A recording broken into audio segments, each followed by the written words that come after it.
What's up, fellow Sambarians? So, I made a video a while ago. Actually, one of the first videos I made was changing the oil on your Sambar. That was in the beginning stages of the YouTube stuff, so it was I think it was a little bit hard to watch. Or I probably didn't even do it right. I think there was something wrong with the video footage or something. Anyways, so today I figured I'm going to change the oil in my Sambar. So, obviously, this is the Sambar truck. The Sambar truck, Sambar van, Sambar supercharged, Sambar carbureted, Sambar fuel injected, straight across the board is going to be all the same process, same amount of oil, same type of oil, same filter, everything. So this is going to cover all your Sambars. So let's just say you got your first Sambar and you want to change the oil on it. I'll kind of just give you a rundown of the tools you're going to need, what I do, and it's really, really easy on these sandbars because obviously everything is super accessible. So let's go over the tools that you're going to need. So here's the deal. I sell all these parts on okgarage.com. So if you're going to want to replace your drain plug if it's super, stripped out, whatever, really ratty looking. It's a 14 millimeter, so you're going to need a 14 millimeter socket and wrench. And you are going to either need to reuse or replace your crush washer, the little gasket that goes around the drain plug, because it will leak. It's a very, very, very slow leak, but you will get a drip of oil over a course, of a few days. You'll get a drip and you'll be like, dude, I just changed the oil. Why is it dripping oil? So it's always good to replace the crush washer. Again, I sell these at oil change time, or just reuse the old one if it's still good, because it will leak if you do not reinstall it. Let's see what else.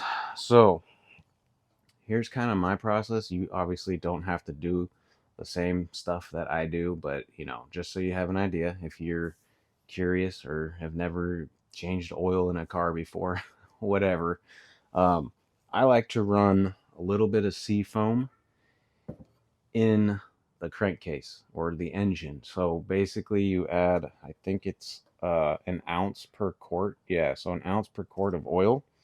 So these hold about 3 quarts. So I add about 3 to 4 ounces of this in the engine.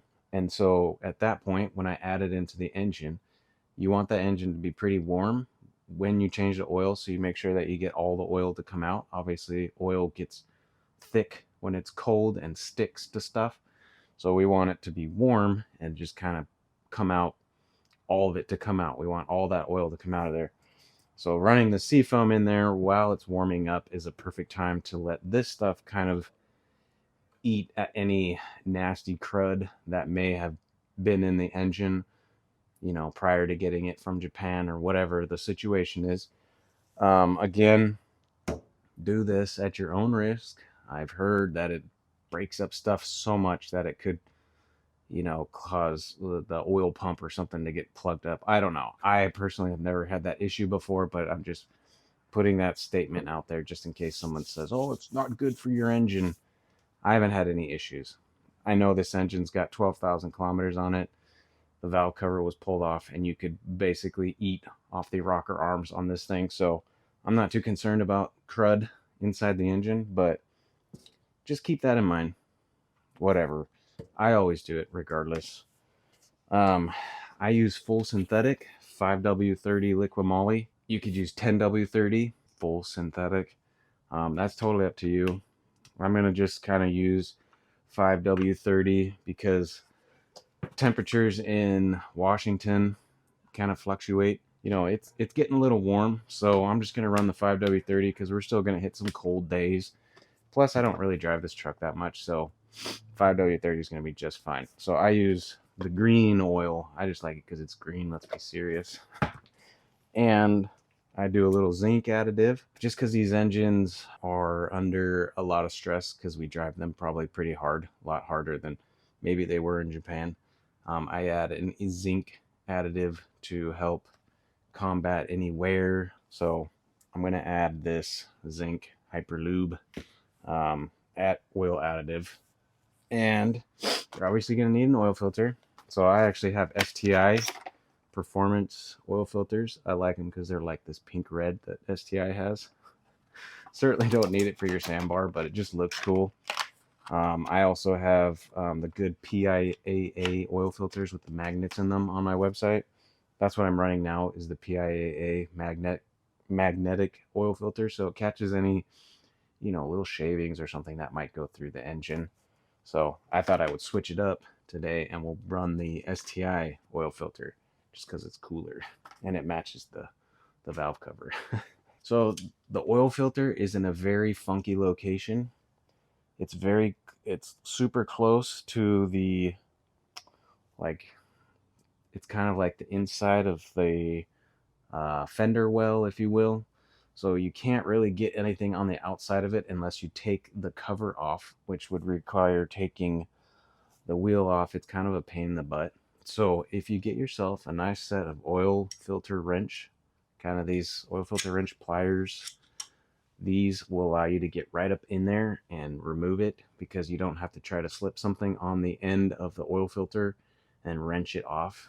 This is going to be your best friend for the Sambar for sure. So right now I'm going to add my 4 ounces.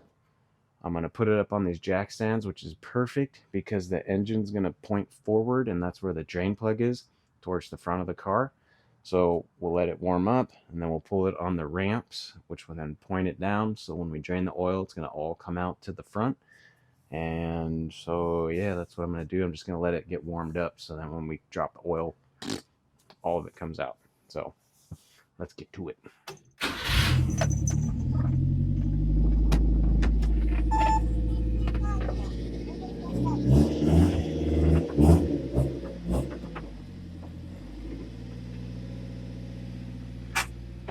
Just so I don't get any angry YouTubers, any viewers.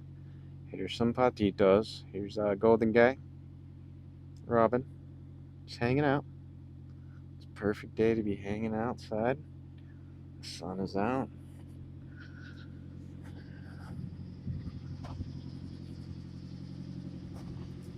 Alright, should be pretty warm here. Oh, I got a pollito joining us today.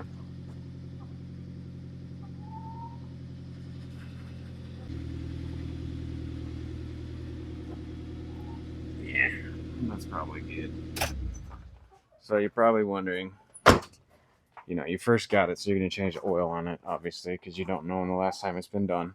How often do you change the oil? So, Poito, do you need help out, Poito? Here, right here, Poito. You want out? Come on. I change mine so I would say every 6,000 kilometers to be safe. Or I change mine about once a year because I don't put that many kilometers on it in a year. So yeah, I would change it every 6,000 kilometers, because you really want to make sure you keep these bearings lubricated with clean oil, and especially the carbureted ones. Gasoline gets into the crankcase because it drips down inside from the cylinders, because it floods out, doesn't start, whatever. So gas gets inside the engine, thins out the oil. So that's why you just kind of want to help with some oil additives using good oil. Okay, so here is our drain plug. Oh, hot headers. So there's our drain plug, our 14 mil. I'm going to probably end up changing this drain plug because it's painted black, which means it's pretty much the factory drain plug. So I'll change that with the gasket.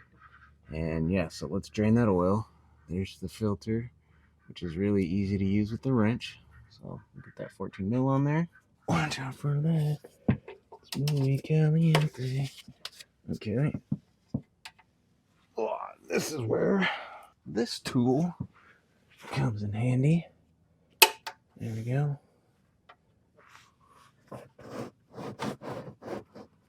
Hopefully y'all can see that. Oof. Yeah, nice and liquidy. That's what we want. This oil's not too bad, but I just want to stay up on the time frame that oil is inside that engine. We don't want it to get too nasty from sitting too long. Now, let's do the oil filter. Okay, so there's our oil filter up there. Let's go ahead and leave the drain plug off. When you're changing the oil, when you're gonna, goodness gracious, when you're gonna do the oil filter, leave the drain plug off, because as soon as you take this oil filter, you like open up this vacuum that's kind of in there, and it lets out more oil. So always leave the drain plug off when you take the oil filter off. More oil will end up falling out. But you see how easy it is to get these guys in there? Because otherwise you got to take this bar off and some other stuff to try to get a wrench in there, and it's usually way too tight to use your hand to grab it. So that oil filter wrench is a game changer. Okay, so let's go ahead and put the new oil filter on there. It's had a good amount of time to drain. Of course, always make sure you take the plastic off the bottom of the oil filter. Don't be one of those memes. I'll take a little bit of oil and I'll just kind of rub it on the O-ring. Make sure it doesn't get hung up and bound up. And we'll wipe up everything.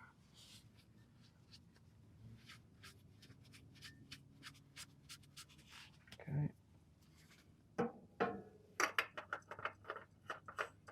There we go. Oh man, that's too bad you can't really see it. That's pretty sexy.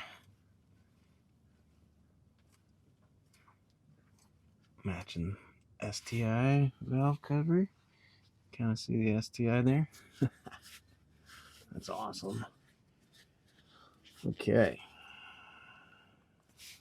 So you just kind of get it on there good tight, with your hand. You don't need to get crazy. You don't need to use a tool to put your oil filter on. As long as it is on there nice and snug, you shouldn't have any problems.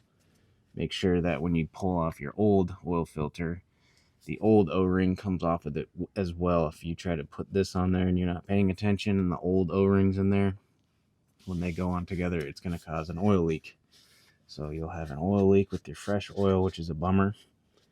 So just pay attention, make sure that old ring is gone. Put the new drain plug. Man, that's so cool. There's Pollito hanging out. What's up, Pollito? All right, let's go ahead and put this new drain plug in there. There we are. So give it a good amount of time before you put it on. You want to make sure you get all the oil out of there. Just always clean up your area. Wipe all the oil off. You don't want any residues, because then you'll be like, oh, what's leaking oil later on, So just make sure you clean everything. It takes 2 seconds to clean stuff. Okay, so now let's put on the drain plug. You're okay, Puito. Okay, this comes up all the time too. How tight is the drain plug? What's the torque? I have never torqued a drain plug in my entire life. So the crush washer will crush. You'll feel it crush. It's like a nice snug feeling while it's crushing, and then it will get stiff. And as soon as it gets stiff, give it one little tug, not too crazy. You don't want it jammed on there. So just, a good snug is all it's going to take. There we go. Our new crush washer, our new drain plug. And now let's go ahead and put some oil in her. Pollito just hanging out. It's so funny. The pollitos are either super scared, not scared, but, they just don't like to be handled or anything. And they keep their distance, or they just really want to be close by. It looks like she's probably going to take a nap right there. Also, while you're down here, it's a great time to just kind of inspect stuff while it's, up in the air and you're already there. Just kind of look around, see if, you got any stray oil leaks, check your seals on your the drive axle seals at the transmission. Make sure those aren't leaking oil, because I've already had to replace the seals on this transmission in the back here. I'll have to check the front when I'm up there and see if those seals are doing good. Check your seals, make sure your distributor is not leaking. There's an O-ring, a rubber O-ring that's very easy to replace if your distributor is leaking. That's a good thing to check. Check on the bottom of your valve cover, see if it's leaking. You can just kind of look around, make sure your oil pan is not leaking, or your rear main seal isn't leaking, or if there's oil coming out of your timing cover, that means that either your cam seal or your crank seal is leaking. So just kind of take that time to poke around and just kind of do some inspecting of stuff to see what might need to be replaced in the near future. Like I said, this one didn't have too many kilometers on it when I got it, but the oil seals were leaking on the transmission, so those are pretty easy to replace. Just take a look, inspect stuff, and then assess what is going to need to be done in the near future. But now that that's done, let's go ahead and add my zinc additive to the oil, and then we'll add the rest of the oil, which I have a special funnel that is marked with liters, so we can make sure that we put in the correct amount. It's 3 liters. It's almost 3 quarts, but I'll add the oil additive first so we get this out of the way. There's all kinds of additives you can add. There's Lucas Oil's got some good additives for the older engines to kind of help replenish the seals inside. Or maybe you're not an additive person. I love to add additives. Anything I can add additives to, I'm throwing it in. Gas tank, transmission, engine, you name it. I'm a sucker for that stuff. So let's add this in there. And you probably don't need to do additives every single oil change. Maybe every other oil change. But me, I don't drive this thing very often, so it's like I might as well just do it every single time. I'm not going to be spending a whole lot of money on oil and additives anyways. All right. We got our zinc in there. I see a little speck of something right there, a little splinter. Get that out of there. We don't want any foreign objects in this engine. Okay, so like I said, Hyperlube, zinc additive, Amazon.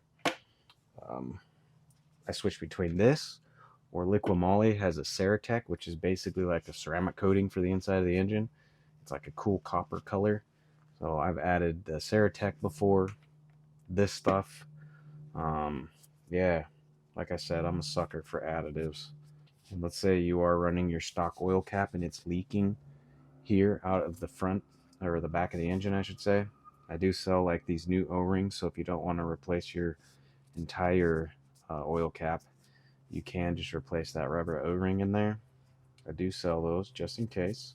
So I'm going to get my funnel that measures liters, and we'll add in our 3 liters of oil. So I have this fun little funnel. It reads quarts or liters. So like I said, it's 3 liters or just about 3 quarts. It's very close in the amount. So just add your 3 liters, and then obviously check your dipstick. Always check your dipstick. You don't want to overfill it, and you don't want to underfill it. Looks like coolant. Actually, it's St. Patrick's Day, I think, so it's perfect for St. Patrick's Day. Can't pinch the Sambar because she's got the green goose. I'm probably going to make a big old mess. Poitos like I'm out of here, brother. Okay, so we're sitting at full, which basically means as soon as I start it up, it's going to fill the oil filter and we'll probably drop a half a liter. So I'm going to start it up, let it cycle through for about a minute, and then we'll check it again. It'll probably be half on that little mark. It'll probably be in between low and L and F, and then we'll add probably another half a liter, and we should be okay. So let's put the cap on. We'll start it up and check the dipstick once again. Okay, so we let it run for a little bit. Now let's check it. I'm probably gonna be close to the halfway point now. No, we're sitting right at the F, so I'm happy with that. So that was about, so with this zinc, which is 12 fluid ounces or 355 milliliters, so 400 milliliters, and 2.5 liters of this, puts it right at the full mark. So just about 3 liters. So that's what I'm gonna leave it at. I don't want to get too much oil in there because then it can cause it to froth up and starve bearings and parts of oil because it's all frothy and all that nonsense. So that's okay. So yeah, so just to recap, 14 millimeter oil wrench pliers, this handy dandy magnetic oil drain plug remover, oil filter, oil, and most important is the crush washer to put it back on or replace it with a new one, because it will drip oil over time. Leak very slowly, but it will leak. And like I said, you could run some seafoam, or some Liquid Moly makes an engine flush additive seafoam. You can use it as a engine flush additive. So before I changed the oil, I added a little bit of that seafoam, so it kind of cleaned out the inside. And yeah, pretty straightforward. So just be expecting just around 3 liters of oil, and then obviously the oil filter, and your Sambar should be happy. So cool. Thanks for watching, guys. Hopefully that was helpful. And if you need any oil change related parts, check out okgarage.com. I've got all that stuff. And yeah, anything else I can help you with, just shoot me a message, and I will certainly do my best to point you in the right direction if I don't have said parts or information. But yeah, cool. Thanks for watching, guys. Like, subscribe, all that fun stuff if you'd like to. I'd really appreciate it. I will see you guys on the next one.